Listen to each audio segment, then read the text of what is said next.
And I think we've all seen enough of my face. So here's the back of me in a Chuck Close exhibition, his final paintings. We did this at Pace Gallery last year. I'm the so my title is I'm the exhibition manager for Pace Gallery. Pace Gallery was started in 1960 by somebody named Arnie Glimscher, who you'll hear me talk about a lot because I think he's a genius and his ethos surrounding art and artists is a very artist first approach. And it very much informs my thinking about how we should all approach this.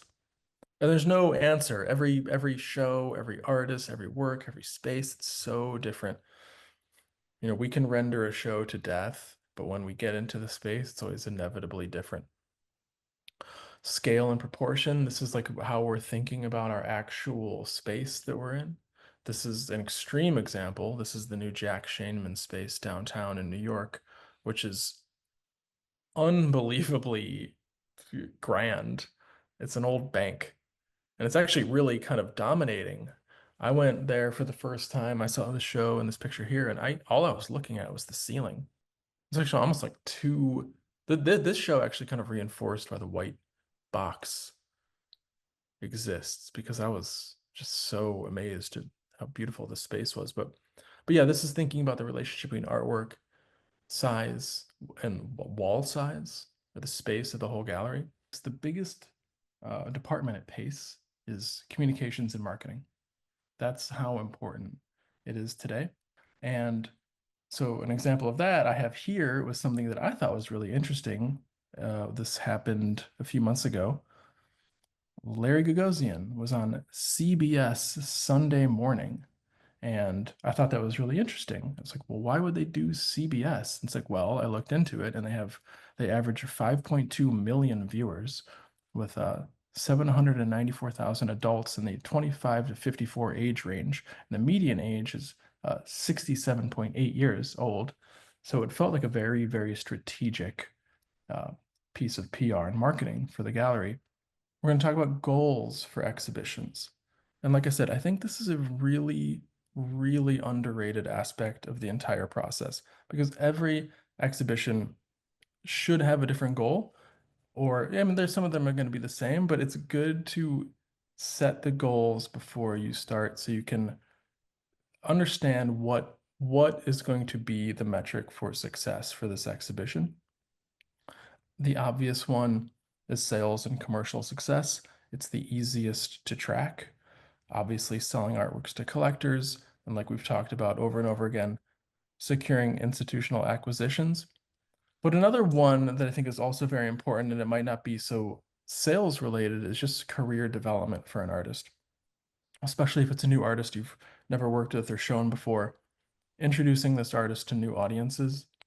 Sometimes like we talked about having a gallery in a different part of the world, that would probably be the goal of that exhibition is to show the work to a new audience in a new market, gain visibility with curators, and just sort of like build the momentum and their long-term career growth.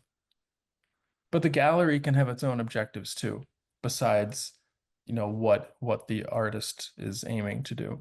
And so for a gallery, maybe you can do a show. Sometimes galleries will do shows where there's nothing even for sale. And people often ask, well, like, why are you even bothering to do that? And the answer is for just to build the brand and the reputation. Like I said, Pace had a show of Picasso's sketchbooks. Nothing was for sale. And the goal of that exhibition was to just strengthen the bond with the foundation, establish Pace as a gallery that deals with Picasso and just sort of up the reputation of the gallery. And obviously relationships with collectors, like we talked about, so important. So sometimes a show can be measured in not just sales, but sort of like how did this show improve the gallery's standing or reputation or reach? And so just to do an example very quickly, this is a good friend of mine. He lives here in New York, named Ryan Brown, and he had this show. I love his work.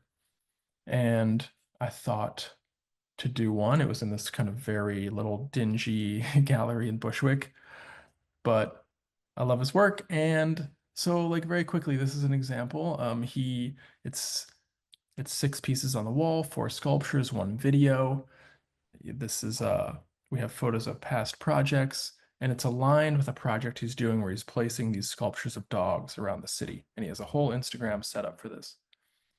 We don't have the work yet, but we have this beautiful shot of him in the studio looking like Ad Reinhardt. The key message is he is the first video he's made, and this is a show where he's combining basically all these different elements of his practice into one show. His work appeals to experienced collectors because it references art history and the art market. The price points are accessible, so we can pretty much target everybody. Even interior designers, the work looks very good in a home.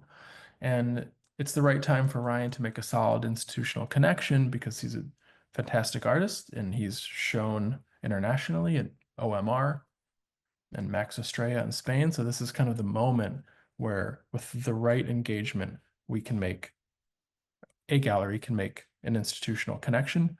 And so we'll just sort of use his existing connections. The work looks good online, so it'll be largely an online campaign. And so that is how I would, and Ryan would be the spokesperson because he is a very compelling speaker.